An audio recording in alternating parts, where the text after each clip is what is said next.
Hello and welcome back into the workshop. If you've not been joining the series, then I'm working on this huge green hardwood door frame, probably one of the biggest frames or section sizes that I've ever made in my joinery career. Finally got to the stage of having it glued up, so you're joining me in this video as we process this frame from having just come out the clamps, having been glued up. So the main task now is to cut these horns off so that they're flush with the sides of the jambs, go over all these faces. I've pre-finished all the inside edges and all these mouldings while it was easy to sand in straight sections. So sanding into a corner here when this joint is glued together is really difficult to get a nice finish on the paint. So I've pre-done all that, glued it together.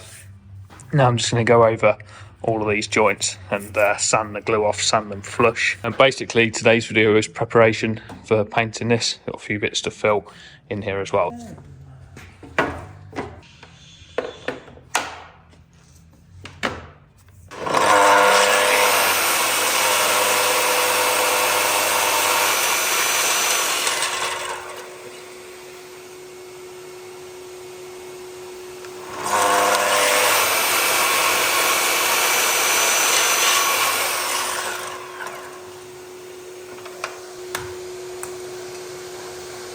I'm going to sand these joints and stuff flat with the Festool belt sander.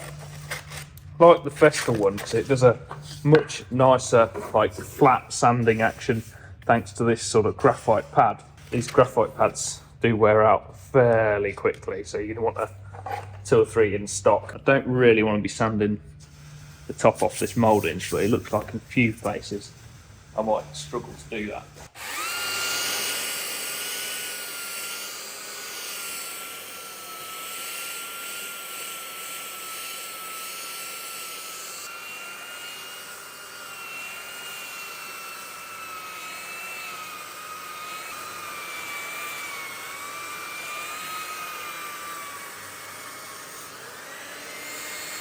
A bit of filler needed there, look.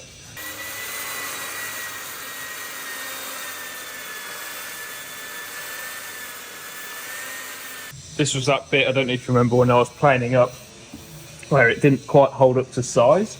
So just sanding that through now, you can see how I can blend a bit of a sand in there and take it down another half a mil or even a mil thinner in that location and blend it out in this upright, and you'll never see it. It's impossible to see that, but I can get away with it, whereas if I'd have kept planing it down it would have ended up undersized and would have had to plane every piece down to suit this one piece.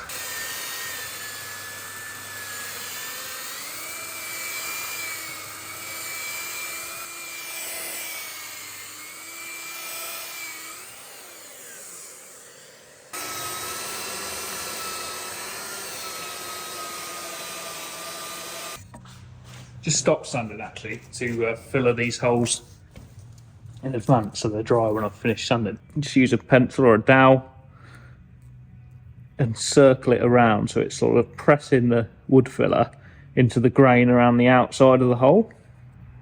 That's what's going to make it stick. Obviously make sure there's no dust in there. Once you've done that, it will stick to itself on the lightest contact, but you've got to get that pressure into the grain around the outside or these things will crack. Just make sure with a bit of extra filler that it sits proud of the hole so that the filler is a positive lump so that it doesn't dip under, otherwise you're going to have to come back and filler that a second time.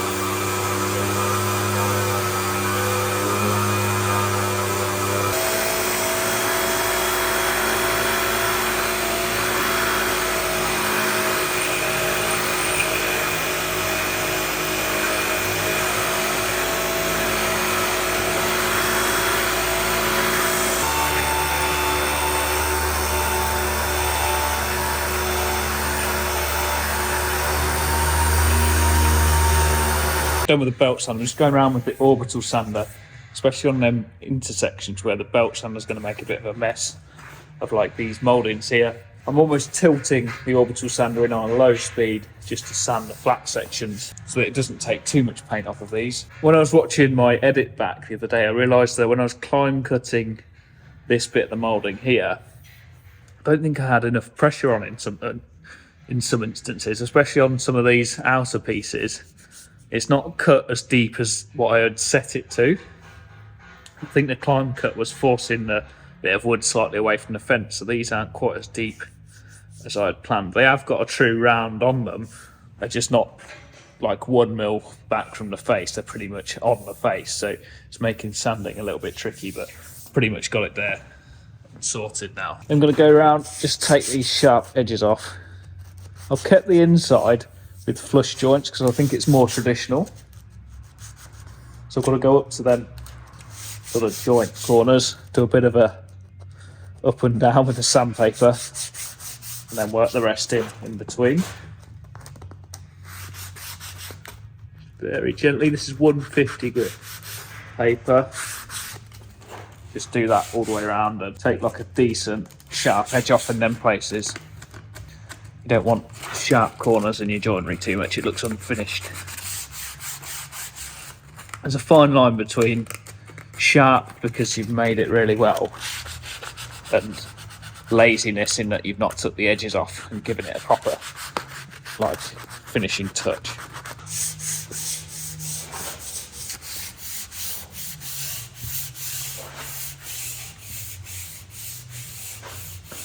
Then that door opening wants a bit heavier sharp edge taken off. You could probably do that with a router if you wanted to. You want a good sort of like a 1.5 mil round.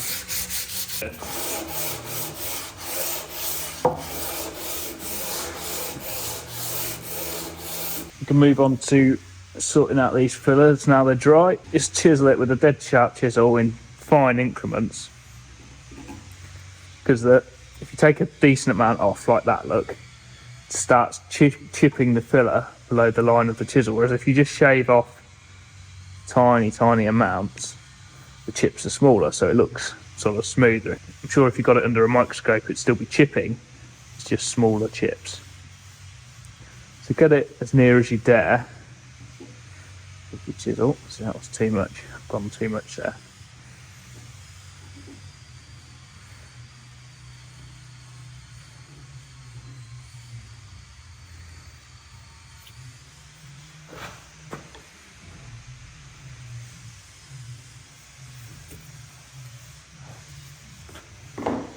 And then on a painted surface like that, generally like the surface tension of the paint, because it's quite soft and smooth, the sandpaper doesn't grip into it so much, so you've got that filler that's sitting high. If you use a lower grip sandpaper like a 120, it won't take the paint out if you push on it very gently. It won't even like hardly scratch it, but it will sand the filler away.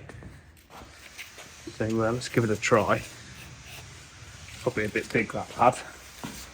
If I just put that flat in the rebate and start sanding, look, it's not doing anything to the paint around it, but it's sanding the filler.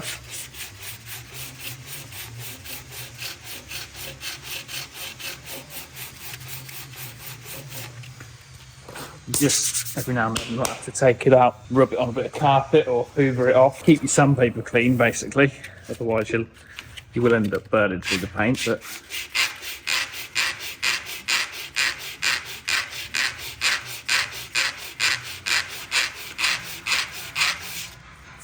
yeah, there you go. Sanded to perfection, flush in with the paint, not gone through to any wood fibres, so it's not going to raise up with the next coat of paint, and it's absolutely perfect. So tip check and see if these bits still fit in place.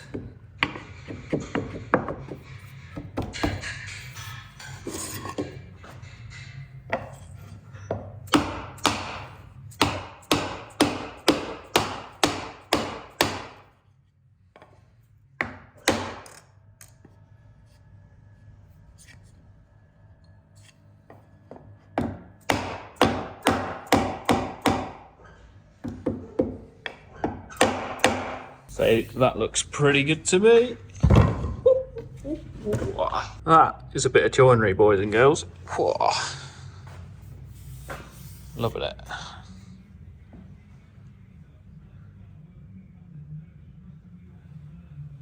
I'm going to screw a batten on the bottom side of the frame that just holds these legs apart at the right spacing. I'm not too fussed that it's screwed straight to the edge of the rebate there, because this is actually all covered in floor, so the bottom of the frame is in the floor. If it was sitting onto a finished floor surface, I'd be stepping this batten away from the frame 4 or 5mm minimum, so that when I painted this inside rebate, you could finish that corner properly so that it didn't stick to this batten. I've just got a couple more blocks that are slightly thicker than that one. They're going to be what sit on the floor, so they're going to protect the frame as I drop it down, spin it over, move it around. They'll pretty much stay on until I finish painting. So I've got to turn this over now and work on the other side. Yeah, what do you reckon? I'm going to do it. Let's move this over here.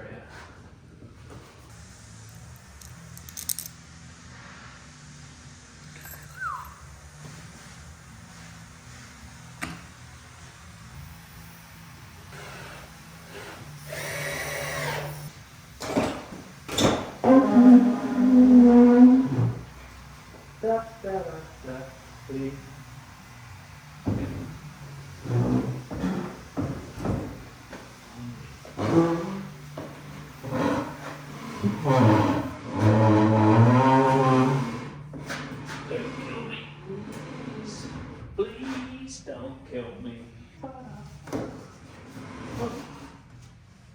This is the whiskey.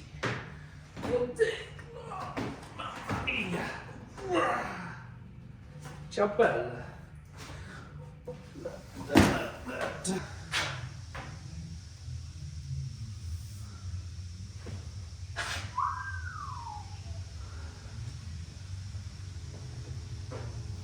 Grande.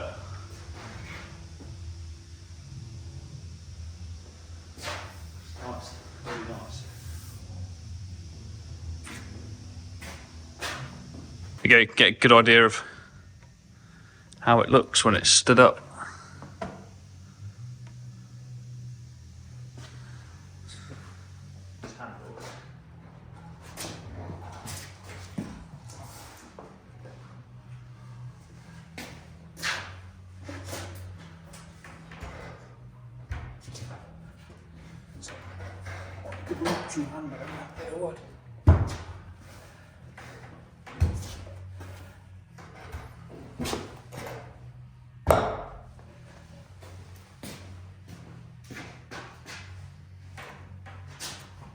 So which is better, green oak framing or this for weight. Let's go ask the metal man for a lift, see how much banter I get. Drop it on there. Not that heavy. Lift it up.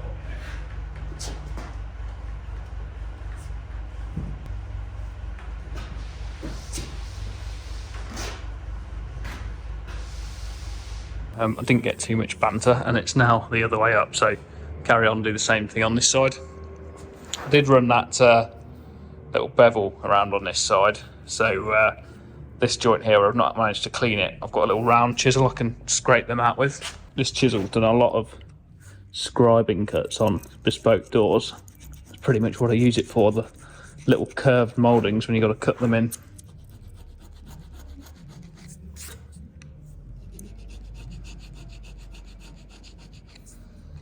Get the angle right, it's quite efficient at cleaning these out.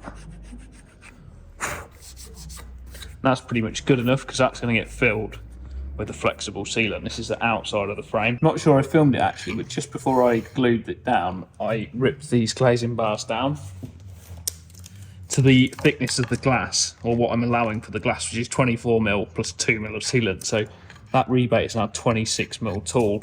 There's going to be a plant-on capping bead that covers the two units. So slightly unusual and away from the norm, but the customer wanted to use completely individual units, not duplex bars in any of the units. So it's been designed this way, so I've just adapted the design to suit individual units, and that bar will be planked on. Because this face of the frame has got these V-groove joints, don't need to flush the timbers in with each other across the joint, so I don't need the belt sander, and I've already been through the wide belt to take out all the imperfections and the planar ripples. So I'm just going to dust over them with the 180 grip random orbit.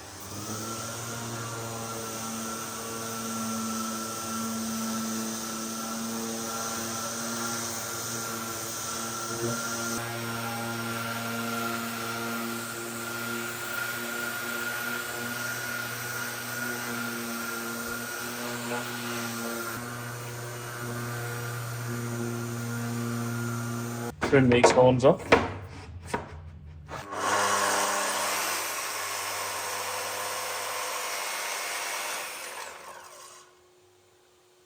not going to be here for a couple of days, so I'm just going to whack a bit of end grain sealant on here, let it set. Special sealant you put on quite thick, and it soaks into the end grain and properly seals it. It's like an actual seal from water. This stuff seals the end grain and stops the wicking of moisture up through it.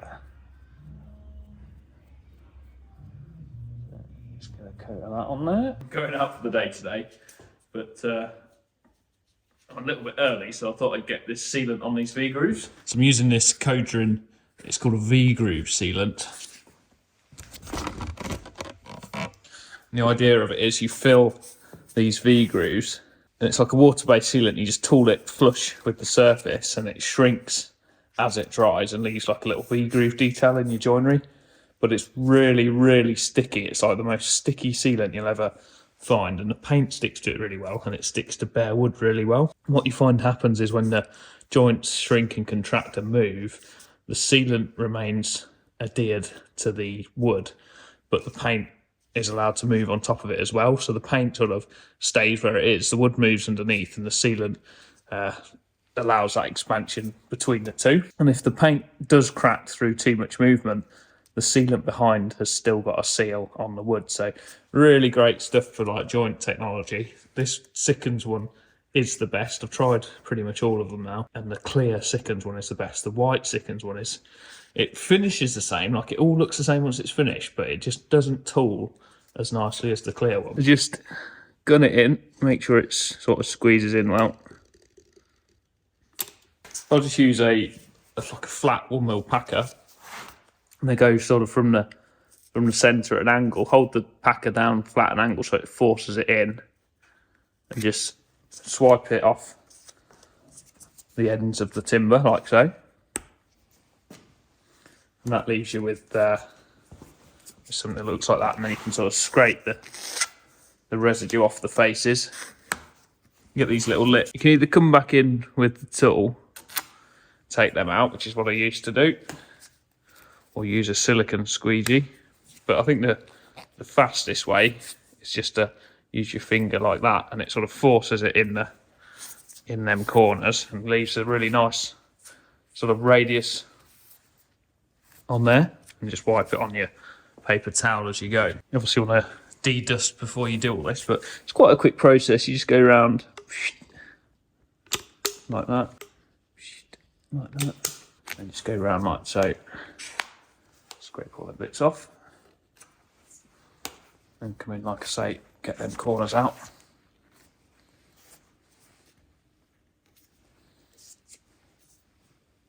You go all of your movement downhill, you get a really nice finish on it. If you do any dragging back up, it pulls like a little lip into the corner. And it's one of the more forgiving sealants because it kind of shrinks so much as it dries that if it's got a bit of a lumpy edge or something on it, it tends to shrink down and smooth everything out.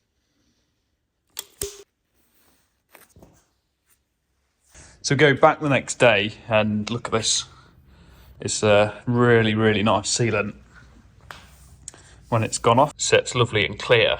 You can use this with a base stained if you stain the timber before you put the clear sealant on, obviously it stains all the joints, then you put the sealant on, and you can use a clear top coat that creates like a sealing layer on top of the timber. You can seal these joints even under a stain finish, so really good gear. So I'm just going to take this opportunity to hoover the frame down on this top surface, and then I can put a coat of paint on the top edges where there's like bare timber and start building them places up to a decent paint thickness, so I can then sand it back all nice and flat so the whole frame is painted and sanded flat.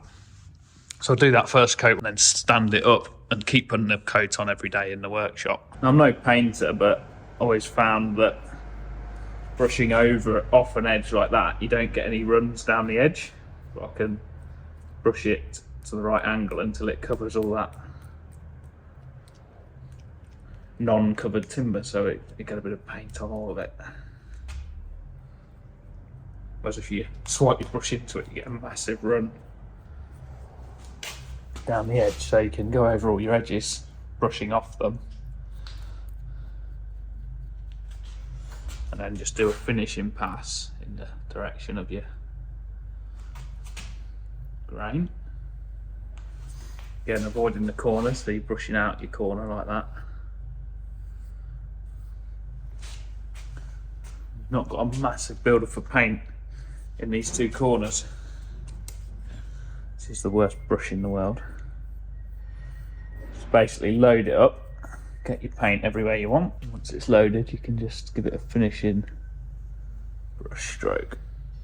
I found water-based paint always looks terrible when it's wet and dries to a bit better finish. But, it's definitely not the best to apply.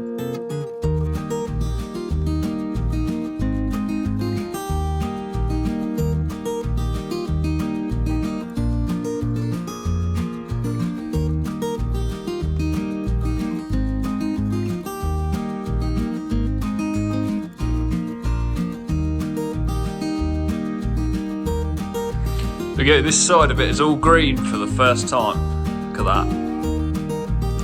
So that's kind of the finish I'm gonna get. It's not dry, obviously, and it's a matte finish paint, so it should matte down a little bit from there, but just touch them in where them bits of filler were. So yeah, flip it over, and I'll paint the other side with it stood up at the side of the workshop out of the way.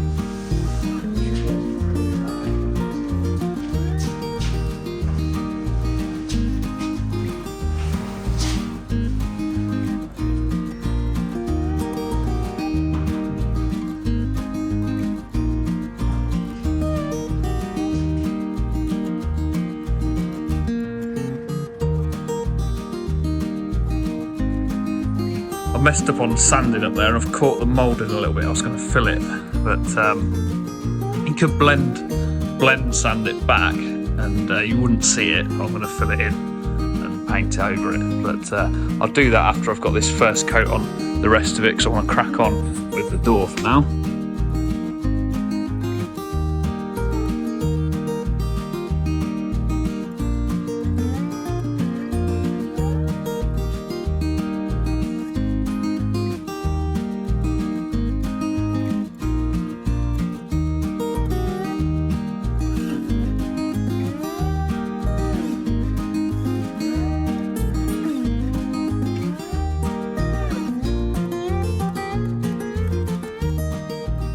One of the best things I've ever invented, and I don't know if anyone else does this, but I did come up with the idea one day of using pallet stretch or like a thick cling film over your paint tins and then put your lid on, and it's probably one of the best things I've ever come up with. Your paint lids will never ever stick in place, even when you've been using them for hand brushing and there's paint all around the rim. You took the lid off and it's run all down the edge of the lid, and then you put it back together, it glues it in place. If you put some cling film around it, pop it back on, it will not stick. That paint tin lid will come off next time dead easy. I mean, there's one that's I put on when I did the other doors, which must be a few months ago. It must be nearly 12 months ago. Look, you just go straight into it, and your lid is as free as anything. You've got dried paint on both sides of the plastic, but the lid comes out absolutely crisp and as easy as anything. And if you're storing that for a really, really long time, like you're not going to use that for 5 years, wrap the tin in cling film, like stretch as well, so it like seals the outside of the tin as well as there being a seal around the lid, and the paint inside will last a lot longer as well. So there we go. First time it's been in the full finished colour. Obviously not got the panels and the little shelves in and stuff, but I wish you could see it in real life. It's way more impressive than on a than it seems to look on the camera. But yeah, like I say, got a little bit of filling up there, so I'll get that filled in a minute. But yeah, I think I'll end that one there. Got a finished coat of paint on, and I'll just build that up now over the next few days. I might feature a bit of the painting, but I'll just keep painting these faces by hand, like an hour every morning to go round and paint them in, build up like a thickness of paint that I can then sand back and get a perfectly flat, smooth finish on this, much like I have done for the rest of it. And it'll just need one really finely applied finish coat to give it like the visual finish. The protection in the paint layers will already be there behind it. They're just getting a nice finish sort of sheen to it. So yeah, start on the door now. So that'll probably be the next video, make a fresh video out of starting the door.